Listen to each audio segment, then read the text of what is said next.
अस्सलामुअलैकुम दोस्तों और साथियों, उम्मीद है आप लोग खैरियत से होंगे। इस वीडियो में मैं बात करूंगा कि मेरे एक दोस्त हैं, तो उन्होंने मुझे गुज़िश्ता दिनों एक अपनी रिपोर्ट दिखाई। वो रिपोर्ट थी कोलेस्ट्रॉल की, और वो जो दोस्त हैं उनका ये कहना था कि पिछले 2 महीने से मेरी कोशिश है कि मैं अपना जो कोलेस्ट्रॉल है वो दवाइयों के बगैर कंट्रोल कर लूं, लेकिन 2 महीने के वक्फे से जो रिपोर्ट है उसमें कोई बहुत ज़्यादा तब्दीली नहीं आई है।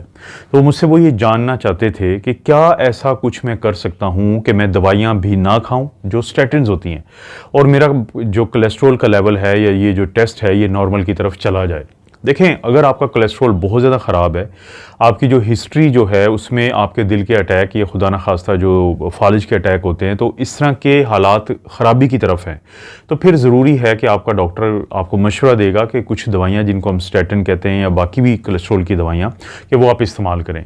लेकिन इस वीडियो का मौजू ये है कि अगर आप उन दवाइयों के बगैर चाहते हैं कि आपकी ज़िंदगी में एक मुस्बत ये तब्दीली आए कि आपका कोलेस्ट्रॉल का लेवल अगर ख़राब था तो वो नॉर्मल हो जाए, तो फिर आपको क्या करना चाहिए। तो मैंने अपने इन दोस्त से कुछ सवालात पूछे और उन्हीं के जवाबात में आपको ये एक डायरेक्शन या गाइडलाइन मिलेगी कि क्या कर सकते हैं आप अपनी ज़िंदगी में कोलेस्ट्रॉल के लेवल को बेहतर करने के लिए दवाइयों के बगैर। मैंने सबसे पहले उनसे एक सवाल पूछा कि ये बताएं कि क्या आप सिगरेट पीते हैं। तो वो जो दोस्त हैं, क्योंकि वो स्मोकिंग करते थे, तो मैंने उनको एक चीज़ समझाई।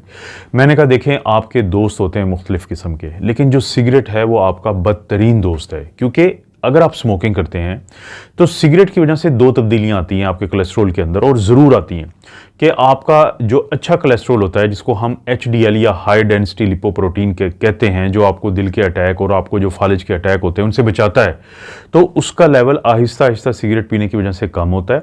और आपका जो बुरा कोलेस्ट्रॉल जिसको हम कहते हैं LDL, लो डेंसिटी लिपोप्रोटीन, यानी जिन लोगों में ये बहुत ज़्यादा बड़ा हुआ होता है, तो उनमें चांसेस होते हैं कि खुदा न खास्ता दिल के अटैक, फालिज, या जो आपकी टांगों की खून की नालियाँ होती हैं उनके अंदर क्लॉट बनने का जो अमल है वो तेज़ होने का डर होता है, बाकी भी अगर कुछ फैक्टर हों। तो सिगरेट क्या करेगी, LDL बुरे कोलेस्ट्रॉल को बढ़ाएगी और आपके अच्छे कोलेस्ट्रॉल यानी HDL हाई डेंसिटी लिपोप्रोटीन को कम करेगी। तो आखिरकार आपका कोलेस्ट्रॉल, अगर आप सिगरेट पीते हैं तो वो नॉर्मल नहीं होगा।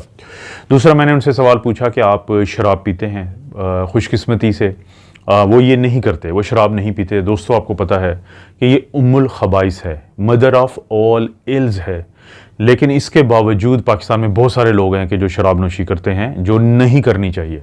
तो ऐसे लोग जो बदकिस्मती से अगर शराब पीते हैं, तो उनको पता होना चाहिए कि शराब क्या करती है कि जब ये जिगर इसको पकड़ता है और इसको कोलेस्ट्रॉल में और ट्राइग्लिसराइड में तब्दील कर देता है। जो ट्राइग्लिसराइड है वो आपके दिल के मसाइल के होने में एक बहुत बड़ा फैक्टर है, सबसे बड़ा फैक्टर है कोलेस्ट्रॉल के जो हिस्सों में, क्योंकि एक कोलेस्ट्रॉल होता है, एक LDL होता है, एक HDL होता है, एक ट्राइग्लिसराइड्स होता है। तो ट्राइग्लिसराइड को भी बढ़ाता है वो, और टोटल कोलेस्ट्रॉल को भी बढ़ाता है अगर आप बदकिस्मती से, खुदा न खास्ता, अगर आप शराब पीते हैं। तो ये दोस्त जो नहीं करते थे, तो सिगरेट का मैंने इनको बताया, फिर शराब की खैर थोड़ी सी बात हुई। फिर मैंने उनसे पूछा कि आपकी फ़िज़िकल एक्टिविटी कैसे है। अब ये दोस्त जो हैं ये बेसिकली एक ऑफिस में जॉब करते हैं और इनकी रूटीन में फ़िज़िकल एक्टिविटी शामिल नहीं है। तो मैंने इनको यही बात एक्सप्लेन की कि जब आप फ़िज़िकली एक्टिव हैं, जब आप हफ्ते के कम से कम 5 दिन किसी पार्क में जाके, किसी जिम में जाके आधे घंटे की एक्सरसाइज करते हैं, आप भागते हैं, दौड़ते हैं, आप स्विमिंग या फिर करते हैं, या जिम की जो एक्सरसाइजेस करते हैं, तो फिर क्या तब्दीली होती है आपके कोलेस्ट्रॉल में कि एक तो आपका वज़न नहीं बढ़ता, और वो लोग जिनका वज़न नॉर्मल रहता है तो उनका कोलेस्ट्रॉल भी बहुत ज़्यादा चांसेस हैं कि नॉर्मल रहेगा। और बहुत सारे वो लोग जिनका ट्राइग्लिसराइड या HDL कम रहे और ट्राइग्लिसराइड बढ़ा रहे, तो जो एक्सरसाइज होती है या फिज़िकल एक्टिविटी होती है वो बहुत ज़्यादा मदद देती है दवाइयों के बगैर इनको कम करने की। और बहुत सारे लोगों की शिकायत होती है कि दवाई खाने के बावजूद उनका HDL कम है और उनका ट्राइग्लिसराइड बढ़ा हुआ है। तो फिज़िकल एक्टिविटी इस चीज़ में बहुत मदद करती है। तो यही मशवरा मैंने अपने दोस्त को दिया कि आपके लिए बहुत ज़रूरी है कि अगर आप दवाइयों के बगैर अपने कोलेस्ट्रॉल के जो लेवल होते हैं इसको कंट्रोल रखना चाहते हैं, तो आप फिज़िकल एक्टिविटी हफ्ते के कम से कम 5 दिन और 30 मिनट के लिए आप ज़रूर कुछ ना कुछ ऐसी एक्सरसाइज करें, दौड़ें, भागें, जॉगिंग करें, ब्रिस्क वॉक तेज़ी से चलें, ताकि आपका ये मसला जल्दी हल हो जाए दवाइयों के बगैर। उसके बाद अगला मेरा इन दोस्त से सवाल था कि आपकी ज़िंदगी में स्ट्रेस कितना है, क्योंकि वो दोस्त अपनी जॉब के साथ साथ एक कॉम्पिटिटिव एग्ज़ाम जिसको हम CSS कहते हैं पाकिस्तान में, तो उसकी वो तैयारी कर रहे हैं, तो वो उसकी वजह से बहुत ज़्यादा स्ट्रेस में रहते हैं। तो उनको मैंने एक्सप्लेन किया कि अगर आपको किसी भी वजह से स्ट्रेस है, चाहे वो आपकी फैमिली का है, आपको किसी रिश्ते जो होते हैं, हमारे रिश्तेदार होते हैं, दोस्त होते हैं, अहबाब होते हैं, या फिर आपको अपनी लाइफ में बहुत ज़्यादा, जैसे ये दोस्त कॉम्पिटिटिव एग्ज़ाम की तैयारी कर रहे थे, तो जब आप बहुत ज़्यादा स्ट्रेस लेते हैं तो स्ट्रेस की वजह से आपका जो कोलेस्ट्रॉल का लेवल है वो बढ़ता है, वो ऑटोमेटिकली बढ़ता है, उसमें कमी नहीं आती। तो इसका फिर तरीका क्या है? इसका तरीका ये होता है कि आप जो स्ट्रेस है उसको चाहे तो आप कोई योगा वगैरह करें, या कोई मेडिटेशन, जैसे हम जिक्र अज़कार करते हैं कि जब हम बहुत ज़्यादा स्ट्रेस में जाते हैं तो ये चीज़ हमें फ़ायदा देती है। आप नमाज़ पढ़ें, आप कोई भी, जो भी ज़ाहिर है कि आपका मज़हब है, आप वो इबादत करें। तो मेडिटेशन, इबादत, योगा, ये जो तमाम चीज़ें होती हैं, और कुछ लोग ब्रीदिंग एक्सरसाइजेस करते हैं, सांस लेने की एक्सरसाइजेस करते हैं, जिससे की वजह से उनका स्ट्रेस कम होता है। तो अगर आप चाहते हैं कि दवाइयों के बगैर आपका जो कोलेस्ट्रॉल है उसका लेवल बेहतर हो जाए, तो फिर आप स्ट्रेस फ्री रहें या अपने स्ट्रेस को काबू में रखें, मैनेज करें जिस तरीके से मैंने बताया है। उसके बाद फिर मैंने उनसे उनके खाने की आदत के बारे में पूछा, और मैं अक्सर अपनी वीडियोज़ में जिक्र करता हूँ कि अगर आप चाहते हैं कि आपकी कोलेस्ट्रॉल दवाइयों के बगैर बेहतर रहे, तो आपने वो फैट्स नहीं लेनी जिनको हम ट्रांस फैट्स कहते हैं। यानी आप सैचुरेटेड या ट्रांस फैट्स मत लें, बल्कि आप अनसैचुरेटेड फैट्स लें। जो फैट्स, देखिए मिसाल के तौर पे अगर आप मक्खन, घी, ये चीज़ें खाते हैं तो ये चीज़ें आपको ट्रांस या सैचुरेटेड फैट्स देती हैं। लेकिन अगर आपके खानों में जैतून का तेल यानी ऑलिव ऑयल का इस्तेमाल होता है तो उसके अंदर अनसैचुरेटेड फैट्स होती हैं। जितनी ज़्यादा अनसैचुरेटेड फैट्स आप इस्तेमाल करेंगे उतना ज़्यादा आपकी सेहत को फ़ायदा होगा, और कोलेस्ट्रॉल आपका कम रहेगा, और खून की नालियों की बंदिश भी कम रहेगी।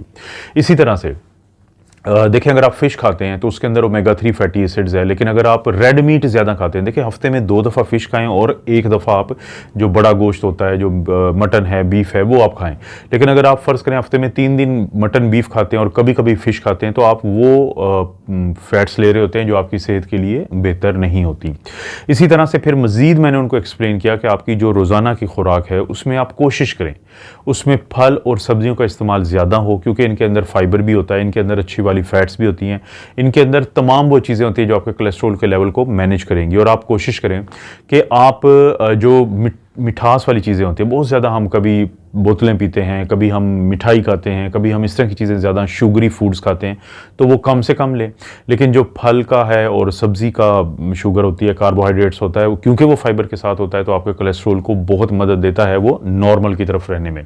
इसी तरह से आप कम कैलोरीज वाली चीज़ लें, यानी अगर आपने नट्स लेने हैं, आपने बादाम हैं, अखरोट हैं, ये चीज़ें खानी है, मूँगफली है, तो आप कम मिकदार में लें, लेकिन आप दिन में 1-2 बार ले सकते हैं, ताकि आपको इसमें बहुत चीज़ें मिलेंगी और कोलेस्ट्रॉल कम रहेगा, लेकिन कैलोरीज़ को जहन में रखना है आपने। इसी तरह से आपने कोशिश करनी है कि पानी आपने ज़्यादा से ज़्यादा इस्तेमाल करना है। जब आप ज़्यादा से ज़्यादा पानी इस्तेमाल करेंगे तो फिर आपकी ये जो कोलेस्ट्रॉल का लेवल है ये नॉर्मल रहता है। इससे आपको बहुत ज़्यादा फ़ायदा होता है ज़्यादा पानी पीने से। दोस्तों, ये मैंने मशवरे दिए अपने दोस्त को, ताकि वो दवाइयों के बगैर जब 2 महीने के बाद ये सारा कुछ करके मुझे अपनी रिपोर्ट दिखाएंगे, तो मुझे बहुत ज़्यादा उम्मीद है कि उनका कोलेस्ट्रॉल का लेवल नॉर्मल हो चुका होगा और उनको दवाइयों के इस्तेमाल की नौबत भी नहीं आएगी। क्योंकि होता ये है, जो स्टैटिन होती हैं वो आपके पट्ठों में दर्द करती हैं, आपके जिगर को ख़राबी की तरफ लेके जाती हैं, बाज़ लोगों में, हर एक में नहीं। तो इसलिए हमारी कोशिश होती है कि जितना ज़्यादा मुमकिन हो अपने लाइफस्टाइल को तब्दील करें और उसी से कोलेस्ट्रॉल और इस तरह की जो बीमारियां हैं उनको मैनेज करें। इस तरह की वीडियोस मिलती रहेंगी। वीडियो को लाइक करने के लिए रिक्वेस्ट है, चैनल को ज़रूर सब्सक्राइब करें, और अगर कोई वीडियो अच्छी लगती है, इस वीडियो के को भी आप कर सकते हैं, तो शेयर के ऑप्शन से दोस्तों, रिश्तेदारों से शेयर कर दें। आप अपना और अपनी फैमिली का ख्याल रखें। अल्लाह ताला आपको और आपकी फैमिली को हर किस्म की बुराई, बीमारी और आजमाइश से महफूज रखे।